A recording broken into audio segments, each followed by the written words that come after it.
بسم اللہ الرحمن الرحیم۔ السلام علیکم، میرا نام سبین شہباز ہے۔ سپریم کورٹ کے سابق جج جسٹس منصور علی شاہ ایک دفعہ پھر سے خبروں کا زینت ہے۔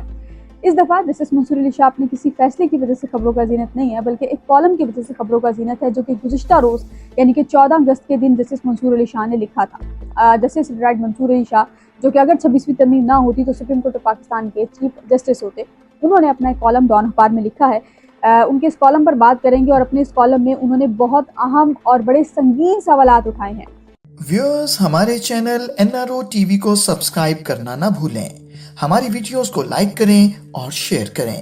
اپنی قیمتی رائے کمنٹس میں ضرور دیجیے۔ موجودہ سسٹم، موجودہ نظام کی تباہی کا ذمہ دار انہوں نے ججوں کو بھی قرار دیا ہے، تو ان کے اس کالم پر بات کریں گے۔ اور دوسرے حصے میں ہم بات کریں گے عمران خان کے بہنوئی نیاز اللہ نیازی جو ہے، انہوں نے ایک کالم لکھا ہے جنگ میں، اس کالم میں انہوں نے ایک خبر دی ہے۔ اب اس خبر پر ذرا بات کریں گے کہ کیا وہ خبر درست ہے یا نہیں، اس پر بھی بات کریں گے۔ باقاعدہ آغاز سے پہلے گزارش ہے کہ چینل اگر اب تک آپ نے سبسکرائب نہیں کیا تو اس کو پلیز سبسکرائب کر لیجیے۔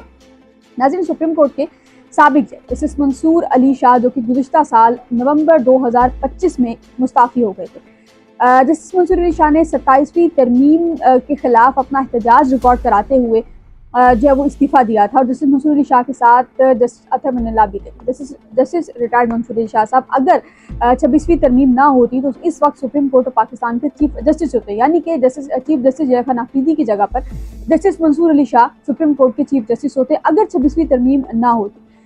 جسٹس منصور علی شاہ نے کئی جگہوں پر اس چیز کو ہائی لائٹ کیا، کئی جگہوں پر اس چیز کی نشاندہی کی کہ میرے سے سہولت کاری کا کہا گیا تھا اور میں نے ہر جگہ پر سہولت کاری سے منع کیا تھا۔ خیر وہ باتیں اور ہیں، لیکن جسٹس منصور علی شاہ جسٹس اطہر من اللہ جو ہیں گزشتہ سال ریٹائر ہو گئے تھے۔ سپریم کورٹ کے سینئر پیونیر جج بھی ہیں جسٹس منصور علی شاہ تھے، بلکہ جسٹس منصور علی شاہ صاحب جو ہیں وہ ریٹائر ہوئے تھے، اور اس کے بعد وہ آن اینڈ آف جو ہے وہ خبروں کا حصہ بنے۔ جسٹس منصور علی شاہ صاحب اگر سپریم کورٹ کے ججز کے حوالے سے کمپیریزن کیا جائے تو ایک انتہائی قابل جج سپریم کورٹ آف پاکستان کے تھے۔ جسٹس منصور علی شاہ نے ایک فیصلہ جسٹس منصور علی شاہ کا ہے جو کہ کلائمیٹ چینج کے حوالے سے ہے، وہ فیصلہ انہوں نے جو ہے وہ اس فیصلے کا جو حوالہ ہے وہ بین الاقوامی سطح پر دیا جاتا ہے، یعنی کہ کینیڈین اور امریکن جو کورٹس ہیں وہاں پر جو کلائمیٹ چینج کا ایک فیصلہ تھا جسٹس منصور علی شاہ کا، اس کا ریفرنس دیا جاتا رہا ہے۔ تو جسٹس منصور علی شاہ ایک انتہائی قابل جج، سپریم کورٹ سے پہلے لاہور ہائی کورٹ میں جو ہے وہ بطور پہلے جج رہے، اس کے بعد لاہور ہائی کورٹ کے چیف جسٹس بنے اور پھر سپریم کورٹ آف پاکستان کے جج بنے تھے۔ 27ویں ترمیم کے خلاف احتجاج ریکارڈ کراتے ہوئے انہوں نے استعفیٰ جو ہے وہ دیا تھا، اور اس سے پہلے انہوں نے موجودہ چیف جسٹس جے خان آفریدی کو کئی خطوط لکھ کر انہوں نے کہا کہ بطور چیف جسٹس آپ اپنا کردار ادا کریں اور بطور چیف جسٹس جو ہے وہ اس ترمیم کو ہونے سے روکیں، 27ویں ترمیم کو ہونے سے روکیں، کیونکہ عدلیہ کی آزادی پر حملہ ہے، کیونکہ سپریم کورٹ اس وقت 27ویں ترمیم میں 2 حصوں میں بٹنے جا رہی تھی۔ وفاقی آئینی عدالت جو سپریم کورٹ سے سپیریئر ہونے جا رہی تھی۔ بہرحال 27ویں ترمیم پاس ہوئی اور اس کے شاید 15 سے 20 دن بعد جسٹس منصور علی شاہ نے استعفیٰ دیا تھا۔ اب انہوں نے ایک کالم لکھا ہے، انہوں نے لکھا ہے ادھوری آزادی کے عنوان سے۔ گزشتہ روز ایک کالم انہوں نے لکھا، یعنی کہ 14 اگست کے روز آزادی والے دن انہوں نے کالم لکھا۔ اس میں کالم لمبا ہے، میں صرف اس کا کرکس آپ کے سامنے لکھوں گی۔ جو مین بات ہے جو انہوں نے کی وہ یہ کہ بھائی میں اس میں مجھے اپنے ہی ادارے کی بات کرنی ہوگی، کیونکہ سب سے سنگین نقصان جرنیلوں یا بیوروکریٹس نہیں بلکہ ہمارے ججوں نے پہنچایا۔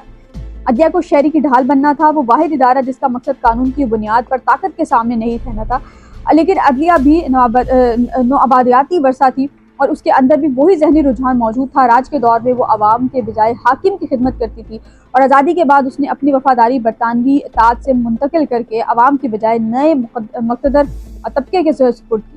چنانچہ جب ٹینک سڑکوں پر نکلے تو عدالتوں نے بارہا کہا، انہوں نے نظریہ ضرورت تشکیل دیا تاکہ اقتدار پر قبضے کو قانونی جواز فراہم کیا جا سکے۔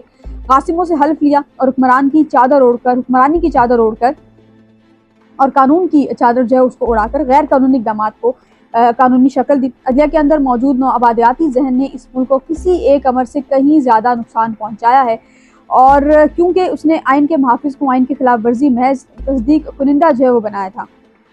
اب جسٹس منصور علی شاہ نے اپنے اس آرٹیکل میں، اگر آپ پورا آرٹیکل پڑھیں تو آپ کو اندازہ ہوگا کہ وہ صرف سسٹم کے حوالے سے کئی فیصلوں کے انہوں نے حوالے دیے ہیں، کئی ملکوں کے حوالے دیے ہیں، اس میں بھارت بھی ہے، امریکہ بھی ہے، کینیڈا بھی ہے، کئی جو چیزیں ہیں اس کے حوالے جسٹس منصور علی شاہ صاحب نے دیے ہیں، اور اسی میں انہوں نے موجودہ نظام کی جو تباہی ہے اس کا جو قصوروار ہے یا اس کا جو سہولت کار ہے وہ موجودہ ججز کو بھی قرار دیا ہے۔